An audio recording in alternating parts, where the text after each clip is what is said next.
அல்லேலூயா. ஆண்டவருடைய நாமம் மகிமைப்படுவதாக. பரலோக பிதாவே, இந்த வேளையில் உம்முடைய கிருபை எங்களோடு இருந்து இந்த வேத வாசிப்பு நிகழ்ச்சியை எங்களுக்கு ஆசீர்வதித்து தரும்படி உம்மை நோக்கி பார்க்குறோம்.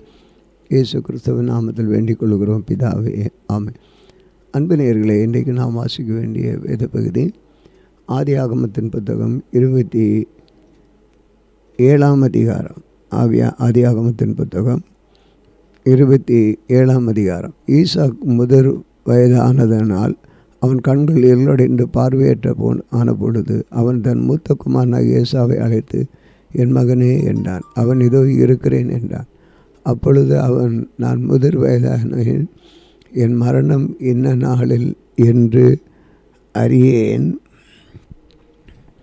ஆகையால் நீ உன் ஆயுதங்களாகிய உன் அம்பரா துணியையும் உன் வில்லையும் எடுத்துக்கொண்டு வனத்துக்கு போய் எனக்காக வேட்டையாடி அதை எனக்கு பிரியமாக இருக்கிற ருசியுள்ள பதார்த்தங்களாய் சமைத்து நான் புசிக்கவும் நான் மரணமடையும் முன்னே என் ஆத்மா உன்னை ஆசீர்வதிக்கும்படி என்னிடத்து கொண்டு வா என்றான்.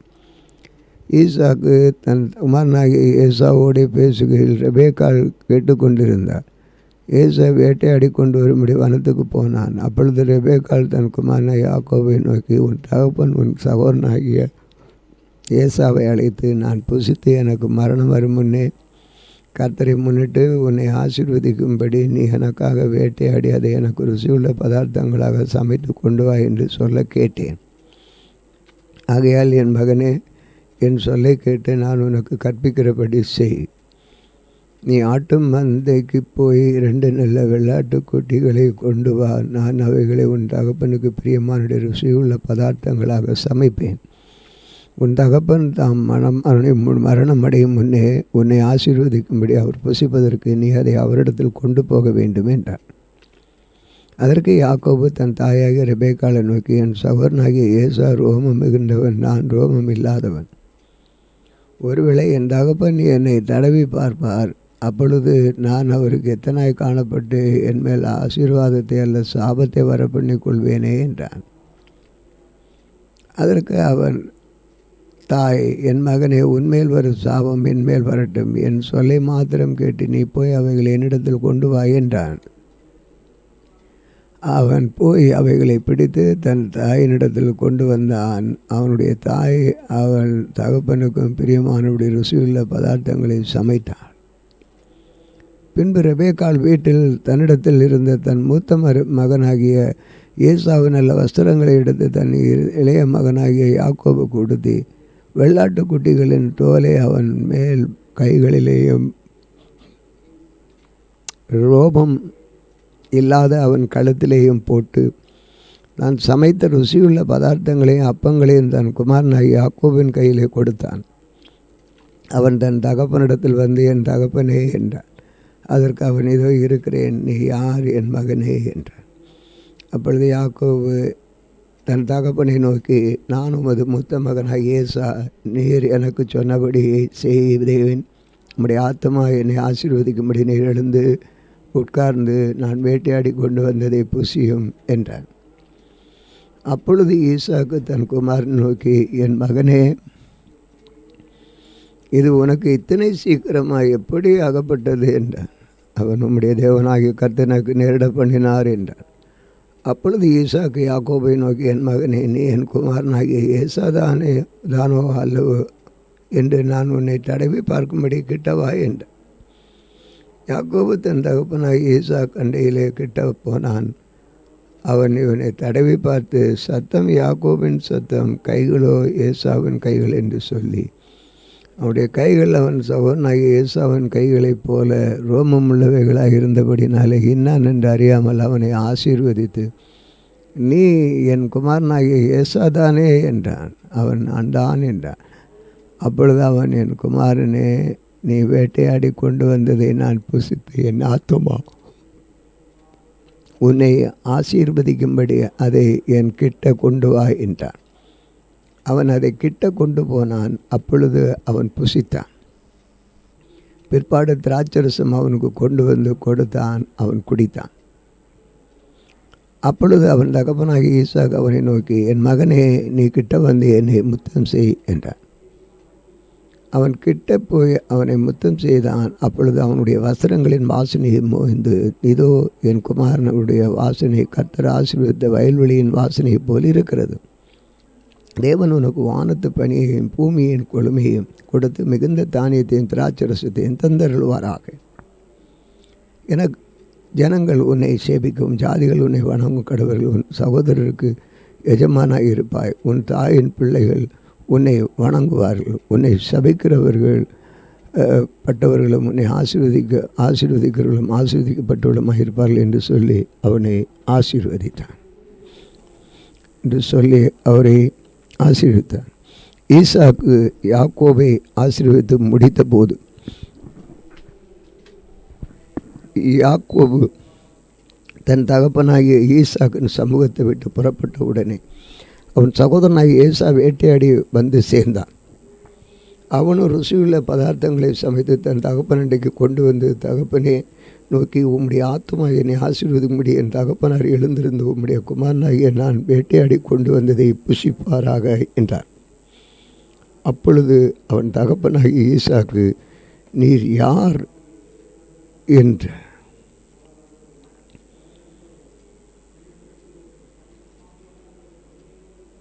அதற்கு அவன், நான் மூத்த குமாரனாகிய ஏசாய் என்றான். அப்பொழுது ஈசாக்கு மிகவும் பிரமித்து நடுங்கி, வேட்டையாடி எனக்கு கொண்டு வந்தானே, அவன் யார்? நீ வரும் முன்னே அவை எல்லாவற்றையும் நான் புசித்து அவனை ஆசீர்வதித்தேனே, அவன் ஆசீர்வதிக்கப்பட்டவனாகவும் இருப்பான் என்றான். ஏசா தன் தகப்பனுடைய வார்த்தைகளை கேட்டவுடனே மிகவும் மனம் கசந்து உரத்த சத்தமிட்டு அலறி தன் தகப்பனை நோக்கி, என் தகப்பனை என்னையும் ஆசீர்வதியும் என்றான். அதற்கு அவன், உன் சகோதரன் தந்திரமாய் வந்து உன்னுடைய ஆசீர்வாதத்தை பெற்றுக்கொண்டான் என்றான். அப்பொழுது அவன் பெயர் யாக்கோபு என்னப்படுவது சரியல்லவா? இதோட 2 தரம் என்னை மோசம் போக்கினான், என் சேஷ்டபுத்திர பாகத்தையும் எடுத்து கொண்டான். இதோ இப்பொழுது என் ஆசீர்வாதத்தையும் எனக்கு வாங்கி கொண்டான் என்று சொல்லி, நீர் எனக்கு ஒரு ஆசீர்வாதத்தையாகலும் வைத்து கொள்ளவில்லையா என்றான். ஈசாக்கு ஏசாவுக்கு பிரதியுத்தரமாக, இதோ நான் அவனை உனக்கு எஜமானாக வைத்தேன். அவன் சகோதரர் எல்லாரையும் அவனுக்கு ஊழியக்காரராக கொடுத்து அவனை தானியத்தினாலும் திராட்சரசத்தினாலும் ஆதரித்தேன். இப்பொழுதும் என் மகனே, நான் உனக்கு என்ன செய்வேன் என்றான். ஏசா தன் தகப்பனை நோக்கி, என் தகப்பனே, இந்த ஒரே ஒரு ஆசீர்வாதம் மாத்திரமாக உம்மிடத்தில் உண்டு. என் தகப்பனே என்னை ஆசீர்வதியும் என்று சொல்லி ஏசா சத்தமிட்டு அழுதான். அப்பொழுது அவன் தகப்பனாகி ஈசாக்கு அவனுக்கு பிரதித்திரமாக, உன் வாசஸ்தலம் பூமியின் சாரத்தோடும் உயர வானத்திலிருந்து இறங்கும் பனியோடும் இருக்கும். உன் பட்டயத்தினாலே நீ பிழைத்து உன் சகோதரனை சேவிப்பாய். நீ மேற்கொள்ளும் காலம் வரும் பொழுது உன் களத்தில் இருக்கிற அவனுடைய நுகத்தை நீ முறிது போடுவாய் என்றான். யாக்கோபை தன் தகப்பன் ஆசீர்வதித்த ஏசா யாக்கோபை பகைத்து தன் தகப்பனுக்காக துக்கிக்கும் நாட்கள் சீக்கிரமாய் வரும். அப்பொழுது என் சகோதரனாகிய யாக்கோபை கொண்டு போடுவேன் என்று ஏசா தன் இருதயத்திலே சொல்லி கொண்டான். மூத்த மகனாகிய ஏசாவின் வார்த்தைகள் ரெபெக்காளுக்கு அறிவிக்கப்பட்டது. அப்பொழுது அவள் தன் இளைய மகனாகிய யாக்கோபை அழைத்து, உன் சகோதரனாகிய ஏசா உன்னை கொண்டு போட நினைத்து தன்னை தேற்றிக் கொள்ளுகிறான். ஆகையால் என் மகனே, நான் சொல்வதை கேட்டு எழுந்து புறப்பட்டு ஆரோன் இருக்கிற என் சகோதரனாகிய லாபானிடத்திற்கு ஓடிப்போய் உன் சகோதரனிடத்தினுடைய கோபம் தனி மட்டும் சில நாள் அவனிடத்தில் இரு. உன் சகோதரன் மேல் வைத்த கோபம் தனித்து நீ அவனுக்கு செய்ததை அவன் மறந்த பின் நான் ஆள் அனுப்பி அவனிடத்திலிருந்து உன்னை அழைப்பிப்பேன். நான் ஒரே நாளில் உங்கள் இருவரையும் நான் இழந்து போக வேண்டும் என்றாள். பின்பு ரெபெக்காள் ஈசாக்கை நோக்கி, ஏத்தின் குமார்த்திகள் நிமித்தம் என் உயிர் எனக்கு வெறுப்பாக இருக்கிறது. இந்த தேசத்து பெண்களாகிய ஏத்தின் குமார்த்திகள் யாக்கோபு ஒரு பெண்ணை கொள்வானானால் என் உயிர் இருந்து ஆவதென்ன என்றார்.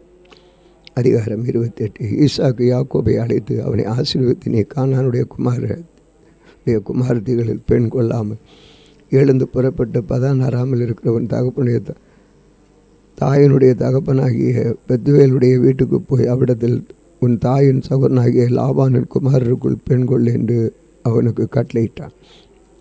சர்வ வல்லமையுள்ள தேவன் உன்னை ஆசீர்வதித்து நீ பல ஜனங்கள் கூட்டமாகும்படி உன்னை பழகவும் பெருகவும் பண்ணி தேவன் ஆபிரகாமுக்கு கொடுத்தது, நீ பரதேசியை தங்குகிறதுமான தேசத்தை சுதந்திரித்து கொள்ளும்படி ஆபிரகாமுக்கு அருளிய ஆசீர்வாதத்தையும் உனக்கு உன் சந்ததிக்கு மருள்வாராக என்று சொல்லி ஈசாக்கு யாக்கோபை அனுப்பிவிட்டான். அப்பொழுது அவன் பதான் அராமில் இருக்கிற சீரிய தேசத்தாரனாகிய பெத்துவனுடைய குமாரன் தனக்கும் ஏசாவுக்கும் தாயாகிய ரெபேக்காளின் சகோதரமான லாபானிடத்திற்கு போக புறப்பட்டான்.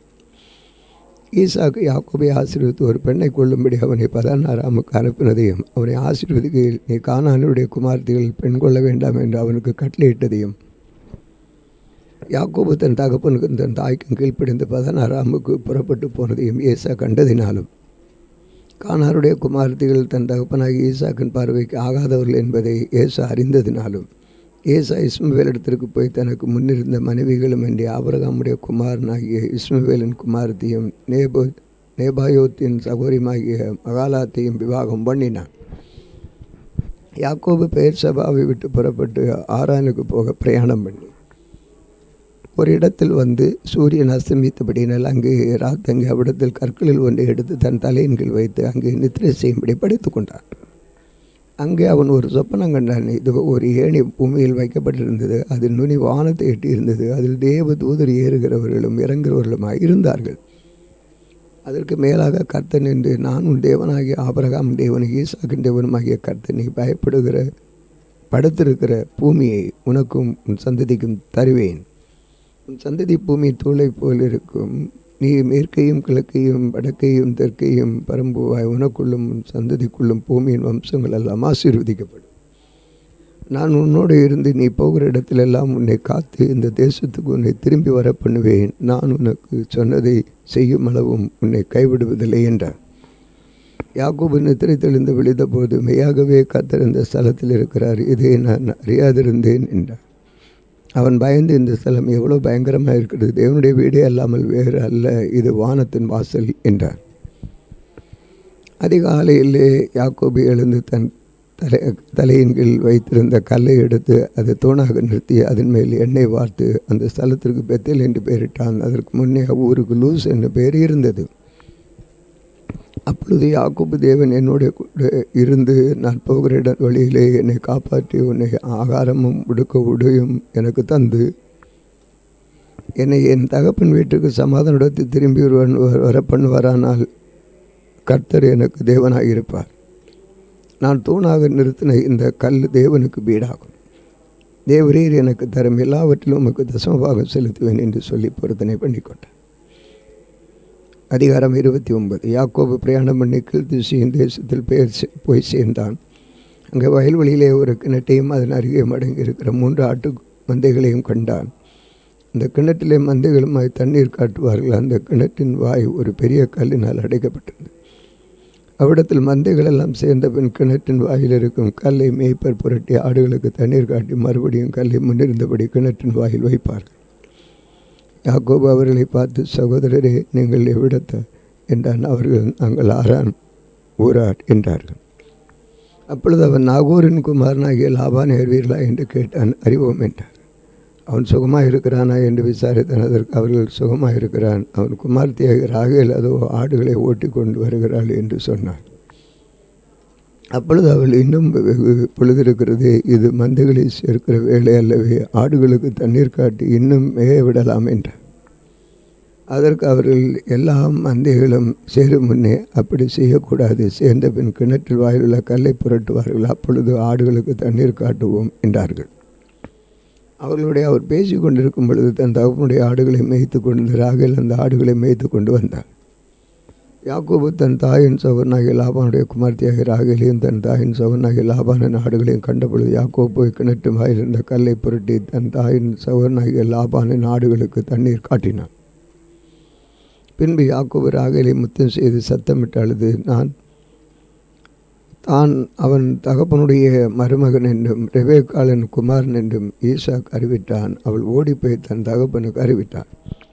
லாபான் தன் சகோதரியின் குமாரனாக இருக்கிற லாபானுடைய செய்தியை கேட்டு யாக்கோபுடைய செய்தியை கேட்ட பொழுது அவனுக்கு எதிர்கொண்டோடி அவனை கட்டி கொண்டு முத்தம் செய்து தன் வீட்டுக்கு அழைத்து கொண்டு போனான். அவன் தன் காரியங்கள் எல்லாம் விவரமாய் லாபானுக்கு சொன்னான். அப்பொழுது லாபான், நீ என் எலும்பும் என் மாம்சமுமானவன் என்றான். 1 மாதம் வரையிலும் யாக்கோபு அவனிடத்தில் தங்கினான். பின்பு லாபான் யாக்கோபை நோக்கி, நீ என் மருமகனாக இருப்பதனால் சும்மா எனக்கு வேலை செய்யலாமா? சம்பளம் எவ்வளவு கேட்கிறாய் சொல் என்றான். லாபானுக்கு 2 குமாரத்திகள் இருந்தார்கள். மூத்தவள் பெயர் லேயாள், இளையவள் பெயர் ராகேல். ரேகாலுடைய கண்கள் கூச்ச பார்வையாக இருந்தது. ராகேல் ஒரு ரூபவதியும் பார்வைக்கு அழகானவனுமாக இருந்தார். யாக்கோபு ராகேல் பேரில் பிரியமாப்பட்டு, உம்முடைய இளைய குமாரத்தியாகிய ராகேலுக்காக உம்மிடத்தில் 7 வருஷம் வேலை செய்கிறேன் என்றான். அதற்கு லாபான், நான் அவளை அந்நிய புருஷனுக்கு கொடுக்கிறதை பார்க்கலும் அவளை உனக்கு கொடுக்கிறது உத்தமம், என்னிடத்தில் தரித்திரு என்றான். அந்தபடி யாக்கோபு ராகேலுக்கு 7 வருஷம் வேலை செய்தான். அவன் பேரில் இருந்த பிரியத்தினாலே அந்த வருஷங்கள் அவனுக்கு கொஞ்ச நாளாக தோன்றினது. பின்பு யாக்கோபு லாபானை நோக்கி, என் நாட்கள் நிறைவேறினபடியால் என் மனைவியினிடத்தில் நான் சேரும்படி அவனை எனக்கு தர வேண்டும் என்று. அப்பொழுது லாபான் அவ்விடத்தில் மனிதர் எல்லாரையும் கூடி வர விருந்து பண்ணினான். அன்று இரவிலே அவன் தன் குமாரத்தியாகிய லேயாளை அழைத்து கொண்டு போய் அவ்விடத்தில் விட்டான். அவன் சேர்ந்தான். லாபான் தன் வேலைக்காரியாக சில்பாளை தன் குமாரத்தியாகிய லேயாளுக்கு வேலைக்காரியாக கொடுத்தான். காலையிலே இதோ அவன் லேயாள் என்று யாக்கோபு கண்டு லாபானை நோக்கி, ஏன் எனக்கு இப்படி செய்தீர்? ராகேலுக்காக அல்லவா உம்மிடத்தில் வேலை செய்தேன், பின்ன ஏன் எனக்கு வஞ்சகம் பண்ணினீர் என்றான். அதற்கு லாபான், மூத்தவன் இருக்க இளையவனை கொடுப்பது இவ்விடத்து வழக்கமல்ல. அவளுடைய 7 நாளை நிறைவேற்றி அவளையும் உமக்கு தருவேன். அவளுக்காகவும் நீ இன்னும் 7 வருஷம் என்னிடத்தில் வேலை செய் என்றான். அந்தபடி யாக்கோபு இவளுடைய 7 நாளுக்கு நிறைவேற்றினான். அப்பொழுது தன் குமார்த்தியாக ராகேலையும் அவனுக்கு மனைவியாக கொடுத்தான். மேலும் லாபான் தன் வேலைக்காரியாகிய பில்காளை தன் குமார்த்தியாகிய ராகேலுக்கு வேலைக்காரியாக கொடுத்தான். யாக்கோபு ராகேலையும் சேர்ந்தான். லேயாளை பார்க்கலாம் ராகேலை அவள் அதிகமாக நேசித்து பின்னும் 7 வருஷம் அவளிடத்தில் வேறு சேவித்தான். லேயாள் அற்பமாக எண்ணப்பட்டாள் என்று கர்த்தர் கண்டு அவள் கற்பந்தரிக்கும்படி செய்தார். ராகேலோ மலடியாக இருந்தாள். லேயாள் கற்பவதியாகி ஒரு குமாரனை பெற்று, கர்த்தர் என் சிறுமியை பார்த்தருளினார், இப்பொழுது என் புருஷன் என்னை நேசிப்பார் என்று சொல்லி அவனுக்கு ரூபன் என்று பெயரிட்டார். மறுபடியும் அவள் கற்பவதியாகி ஒரு குமாரனை பெற்று தன் அற்பமாக எண்ணப்பட்டத்தக்கதை கர்த்தர் கேட்டல் இவனையும் எனக்கு தந்தார் என்று சொல்லி அவனுக்கு சிமியோன் என்று பெயரிட்டார். பின்னும் அவர் கற்பவதியாகி ஒரு குமாரனை பெற்று, என் புருஷனுக்கு 3 குமாரை பெற்றபடியான அவர் இப்பொழுது என்னுடைய சோதித்துப்பார் என்று சொல்லி அவனுக்கு லேவி என்று பெயரிட்டார். மறுபடியும் அவள் கற்பவதியாகி ஒரு குமாரனை பெற்று, இப்பொழுது கர்த்தரை துதிப்பேன் என்று சொல்லி அவனுக்கு யூதா என்று பெயரிட்டாள். பிற்பாடு அவளுக்கு பிள்ளை பேர் நின்று போயிற்று. அதிகாரம் 30. ராகேல் தன் யாக்கோபுக்கு பிள்ளைகளை பெறாததை கண்டு தன் சகோதரியின் மேல் பொறாமை கொண்டு யாக்கோபை நோக்கி, எனக்கு பிள்ளை கூடும் இல்லாவிட்டால் நான் சாகிறேன் என்றார். அப்பொழுது யாக்கோபு ராகேலின் மேல் கோபம் உண்டு, தேவனல்லவா உன் கற்பத்தை அடைத்திருக்கிறான், நான் தேவனோ என்றார். அப்பொழுது அவள், இதோ என் வேலைக்காரி பில்காள் இருக்கிறார், அவள் என் மடிக்கு பிள்ளைகளை பெறவும் அவளாலும் என் வீடு கட்டப்படவும் அவனிடத்தில் சேரும் என்று சொல்லி அவனுக்கு தன் வேலைக்காரியை பில்காளை மனைவியாக கொடுத்தான். அப்படி யாக்கோபு அவளை சேர்ந்தார். பில்காள் கற்பவதியாகி யாக்கோபுக்கு ஒரு குமாரனை பெற்றான். அப்பொழுது ராகேல், தேவன் என் வழக்கை தீர்த்து என் சத்தத்தையும் கேட்டு எனக்கு ஒரு குமாரனை கொடுத்தார் என்று சொல்லி அவனுக்கு தான் என்று பெயரிட்டான்.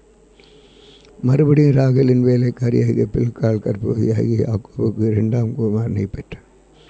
அப்பொழுது ராகேல், நான் போராட்டமாக என் சகோதரியோடைய போராடி மேற்கொண்டேன் என்று சொல்லி அவனுக்கு நப்தலி என்று பெயரிட்டான்.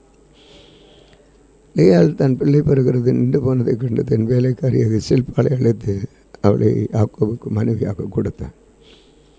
லேயாளின் வேலைக்காரியாக சில்பாள் யாக்கோபுக்கு ஒரு குமாரனை பெற்றான். அப்பொழுது லேயாள் ஏராளமாகிறது என்று சொல்லி அவனுக்கு காத் என்று பெயரிட்டான். பின்பு லேயாளின் வேலைக்காரிய சில்பாள் யாக்கோபுக்கு 2ஆம் குமாரனை பெற்றார். அப்பொழுது லேயாள், நான் பாக்கியவதி, ஸ்திரீகள் என்னை பாக்கியவதி என்பார்கள் என்று சொல்லி அவனுக்கு ஆசேர் என்று பெயரிட்டான்.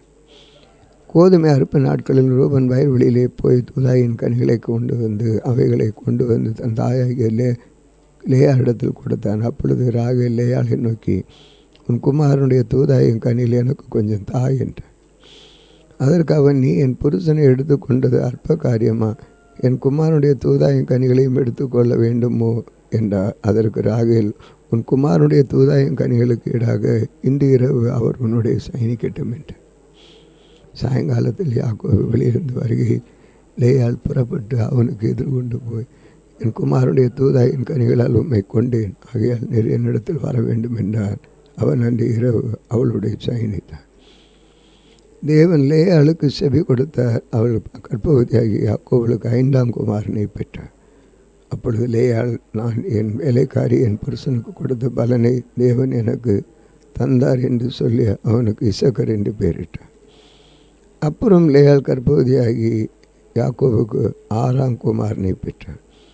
அப்பொழுது லேயாள், தேவன் எனக்கு நல்ல ஈவை தந்தார், என் புருஷனுக்கு நான் 6 குமாரரை பெற்றபடியால் இப்பொழுது அவர் என்னுடைய வாசம் பண்ணுவார் என்று சொல்லி அவனுக்கு செபுலோன் என்று பெயரிட்டார். பின்பு அவர் ஒரு குமாரத்தையும் பெற்று அவளுக்கு தீனாள் என்று பெயரிட்டார். தேவன் ராகேலை நினைத்தருளினால் அவளுக்கு தேவன் செவி கொடுத்து அவன் கற்பந்தரிக்கும்படி செய்தார். அவள் கற்பவதியாய் ஒரு குமாரனை பெற்று, தேவன் எனக்கு நிந்தையை நீக்கிவிட்டார் என்றும் இன்னும் ஒரு குமாரனை கர்த்தர் எனக்கு தருவார் என்றும் சொல்லி அவனுக்கு யோசேப்பு என்று பெயரிட்டார். ராகேல் யோசேப்பை பெற்ற பின் யாக்கோபு லாபானை நோக்கி, நான் என் ஸ்தானத்திற்கும் என் தேசத்திற்கும் போக என்னை அனுப்பிவிடும். நான் உமக்கு ஊழியம் செய்து சம்பாதித்த என் மனைவிகளையும் என் பிள்ளைகளையும் எனக்கு தாரும். நான் போவேன். நான் உம்மிடத்தில் சேவித்த சேவகத்தை நீர் அறிந்திருக்கிறீர் என்றார். அப்பொழுது லாபான், உன் கண்களில் எனக்கு கிருபை கிடைத்ததே, ஆனால் நீ இரு, உன் நிமித்தம் கர்த்தர் என்னை ஆசீர்வதித்தார் என்று குறிப்பினால் அறிந்தேன். உன் சம்பளம் இன்னது என்று எனக்கு சொல், நான் அதை தருவேன் என்றான். அதற்கு அவன், நான் உம்மை சேவித்த விதமும் உம்மிடத்தில் மந்தையை என்னிடத்தில் இருந்த விதமும் அறிந்திருக்கிறீர். நான் வரும் முன்னே உமக்கு இருந்தது கொஞ்சம், நான் வந்த பின் கர்த்தர் உம்மை ஆசீர்வதித்ததினால் அது உனக்கு மிகவும் பெருகிட்டு, இனி நான் என் குடும்பத்துக்கு சம்பாத்தியம் பண்ணுவது எவ்வளவு எப்பொழுது என்றார். அதற்கு அவர், நான் உனக்கு என்ன தர வேண்டும் என்றான். யாக்கோபு, நீர் எனக்கு ஒன்றும் தர வேண்டியதில்லை, நான் சொல்லுகிறபடி நீர் எனக்கு செய்தால் உம்முடைய மந்தையை திரும்ப மேய்த்து காப்பேன். நான் இன்றைக்கும் போய் உம்முடைய மந்தைகளை எல்லாம் பார்வையிட்டு அவைகளில் புள்ளியும் வரியும் கருப்புமான் உள்ள செம்மறியாடுகளையும் வரியும் புள்ளியும் உள்ள வெள்ளாடுகளையும் பிரித்து விடுவேன். அப்படிப்பட்டவைகளை இனி எனக்கு சம்பளமாக இருக்கட்டும். அப்படி இனிமேல் என் சம்பளமாகி இவற்றை நீர் பார்வையிடும் பொழுது என் நீதி விளங்கும் புள்ளியும் வரியும் இல்லாத வெள்ளாடுகளும் கருப்பான செம்மறியாடுகளும் என் வசத்தில் இருந்தால் அவையெல்லாம் என்னால் திருடி கொள்ளப்பட்டவைகளாக எண்ணப்படட்டும் என்றான். அதற்கு லாபான், நீ சொன்னபடி ஆகட்டும் என்று சொல்லி அந்நாளில் கலப்பு நிறமும் வரியும் உள்ள வெள்ளாட்டு கடாக்களையும் புள்ளியும் வரியுமான வெள்ளாட்டு கடாவையும் சற்று வெண்மையும் கருமையும் உள்ள செம்மறியாடுகள் யாவையும் பிரித்து தன் குமாரிடத்தில் ஒப்புவித்து தனக்கும் யாக்கோபுக்கும் இடையிலே 3 நாள் பிரயாண தூரத்தில் இருக்கும்படி வைத்தான். லாபானுடைய மற்ற ஆடுகளை யாக்கோபு மேய்த்தான். பின்பு யாக்கோபு பச்சையாக இருக்கிற புன்னை, வாதுமை, அர்மோன் என்னும் மரங்களின் கொப்புகளை வெட்டி இடையிடையே வெண்மை தோன்றும்படி பட்டையை உரித்து தான் உரித்த கொப்புகளை ஆடுகள் தண்ணீர் குடிக்க வரும் கால்வாய்களிலும் தொட்டிகளிலும் ஆடுகளுக்கு எதிராக போட்டு வைப்பான். ஆடுகள் தண்ணீர் குடிக்க வரும் பொழுது பொலிவதுண்டு. ஆடுகள் அந்த கொப்புகளுக்கு முன்பாக பொலிந்தபடியால் அவைகள் கலப்பு நிறமும் உள்ளதும் புள்ளியும் உள்ளதும் வரி உள்ளதுமான குட்டிகளை போட்டது. அந்த குட்டிகளை யாக்கோபு பிரித்து கொண்டு ஆடுகளை லாபானுடைய மந்தைகளுக்கும் கலப்பு நிறமானவைகளை கருப்புள்ளவைகளை எல்லாவற்றிலும் எதிராக நிறுத்தின தன் ஆடுகளை லாபானுடைய மந்தையோடு சேர்க்காமல் தனிப்புறமாக வைத்து கொள்வான். பலத்த ஆடுகள் பொழியும் பொழுது அந்த கொப்புகளுக்கு எதிரே பொழியும் படி யாக்கோபு அவைகளை அந்த ஆடுகளின் கண்களுக்கு முன்பாக கால்வாய்களிலே போட்டு வைப்பான். பலவீனமான ஆடுகள் பொழியும் பொழுது அவைகளை போடாமல் இருப்பான். அதனால் பலவீனமானவைகள் லாபானையும் பலமுள்ளவைகள் யாக்கோபையும் சேர்ந்தன. இவ்விதமாய் அந்த புருஷன் மிகவும் விருத்தி அடைந்து திரளான ஆடுகளும் வேலைக்காரிகளும் வேலைக்காரரும் ஒட்டகங்களும் கழுதைகளும் உடையவனானான். ஆம், வாசிக்க வேண்டிய வேத பகுதியை வாசித்தோம். கர்த்தர் ஆசீர்வாதம் தருவாராக. அன்பின் ஆண்டவரே, வேத பகுதியினை கொடுத்தபடியால் உமக்கு ஸ்தோத்திரம். இதை வாசித்திருக்கிறோம். நீர் எங்களுக்குள்ளே கிரியை செய்ய வேண்டும். உடைய நாமம் மையப்படணும். தேவனால் ஆசீர்வதிக்கப்பட்ட சந்ததியை மாற்றும் இயேசு கிறிஸ்துவின் நாமத்தில் வேண்டிக் கொள்கிறோம் பிதாவே. ஆம். இந்த நாளிலும் எங்களுக்கு விரோதமாய் கிரியை செய்கிற சகல அந்தகார வல்லமையின் ஆவிகளையும் நசனாய் இயேசு கிறிஸ்துவின் நாமத்தில் கடிந்து கொட்டுகிறோம். ஆமென், ஆமென்.